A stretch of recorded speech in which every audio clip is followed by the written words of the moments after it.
Thinking about buying a condo? You might want to think twice. Before you sign that contract, you need to hear this.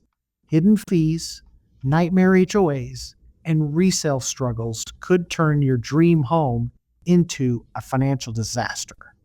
Don't make this costly mistake. Stick around because I'm breaking down the top reasons why buying a condo could be one of the worst decisions you'll ever make. What is a condo? A condo or a condominium is a type of housing where you own the interior of the unit, but the building's exterior, land, and the common areas such as hallways, pools, and parking are shared and maintained by a homeowners association or an HOA. Speaking of HOAs, let's talk about the number one reasons to not buy a condo, and that is high HOA fees. Condos typically have monthly HOA fees that cover maintenance, amenities, and insurance. These can be high and increase over time. When you buy a condo, you want to make sure you clearly understand what is and what is not covered by the HOA. And just because something is covered by the HOA doesn't mean it is well managed by the HOA. Be sure to compare fees with similar communities to see if they're reasonable. And just because an HOA fee is low doesn't necessarily mean that's good either. It could be a sign of deferred maintenance. When you buy a condo, you're also buying into the HOA. If the HOA is in debt or underfunded, you could face increasing HOA fees in the future. Look around and carefully evaluate the common areas, and be sure to use all your senses. You should be listening for noise issues and if there are any unusual odors. Walk around the property. Are the common areas well maintained, or do you see peeling paint, broken lights, or unkept grounds? If the common areas look run down, it could mean financial trouble or poor management. You also have to evaluate the financial health of the HOA. How do you do that? Well, you can ask for the HOA's budget, financial statements, and reserve fund balance.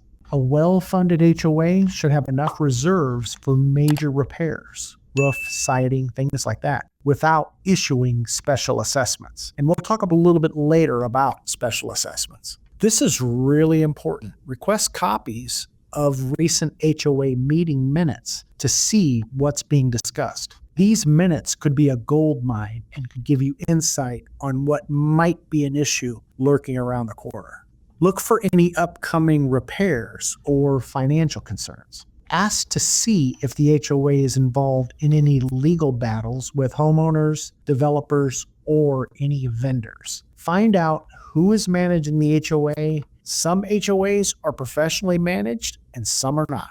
Check to see the history of fees. Have HOA fees increased significantly in the past few years? Pay attention to the age of the building. An older building might cost more to maintain. Talk to current residents. Are they happy with the HOA, or do they have any issues? Find out if the HOA responds quickly to maintenance requests and concerns. What do they like and what do they dislike about living in the condo project? Now, this may or may not be available, but check to see if the owners complain about the HOA on social media. Check online Facebook groups or any community forums. This can give you some great insight on the overall health and management of the HOA.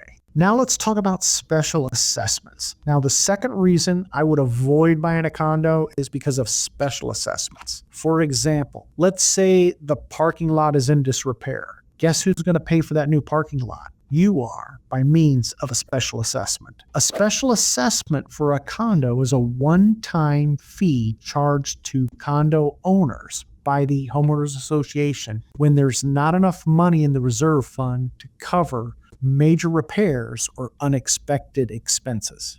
Why do special assessments happen? Emergency repairs for structural issues, plumbing, roof damage, or foundation problems. For example, in Florida, after the Surfside condominium collapse in 2021, Florida passed more regulations requiring inspection certification.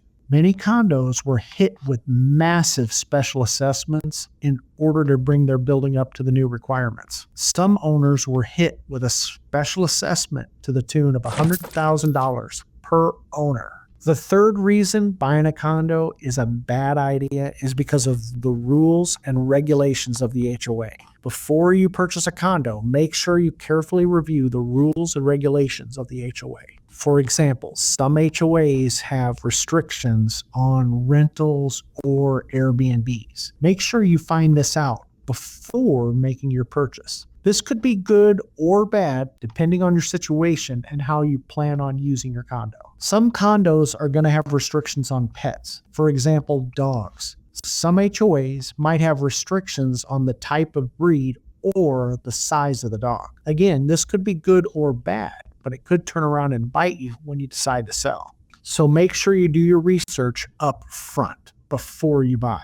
Some HOAs are going to have restrictions on what you can change on both the interior and the exterior of the unit. Let's talk appreciation and resale. Condos don't appreciate as fast as single-family homes. It may take longer for a condo to sell. For example, if we compare the median closed sales price for single-family homes to condos in Douglas and Sarpy County, we see single-family homes was up 4.8% compared to the condo market, which was actually down 1% year over year. If we compare the percent of last list price, we see single-family homes were getting 100% of the last list price compared to condos, which received only 98.9% of last list price. If we look at the median days on market, we see condos typically take longer to sell. Why is that the case? Some of the reasons are outlined in the video. And then there's also simply the fact that there is a larger pool of buyers for single-family homes. In this chart, we're looking at the total number of sales, and we're looking at single-family homes versus condo sales. And you can see that the condo market is significantly smaller and is just a small portion of the total market in the Omaha area. Let's talk about financing. Many people may not realize, but it might be harder to finance a condo. The lender may have stricter requirements for condos, especially if the HOA has financial issues. It could be harder to get a loan if too many units are rented out. Again, the harder it is to finance, the smaller the pool of buyers. Some lenders will also require the condo to be FHA or VA approved in order to get a loan, which means not every condo is eligible for FHA or VA financing. Even if you're buying a condo for cash, this should still matter to you because it will limit the available pool of buyers when you go to sell. Let's talk privacy and more shared space.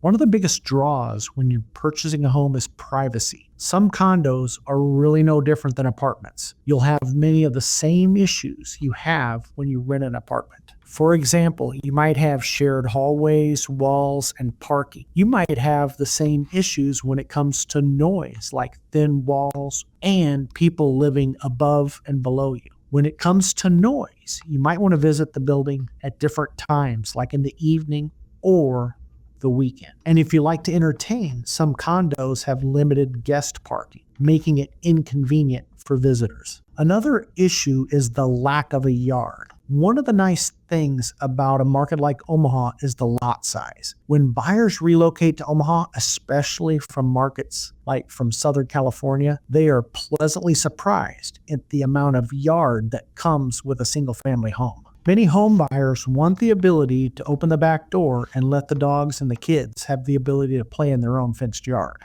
With a condo, you have more shared space and little, if any, yard space. If having a yard is important, you might want to reconsider buying a condo. Let's talk about storage. Storage is often limited in a condo. Some condos have assigned storage units and space can be tight. If you like accumulating junk, like they do in the Midwest, you might want to steer clear of buying a condo.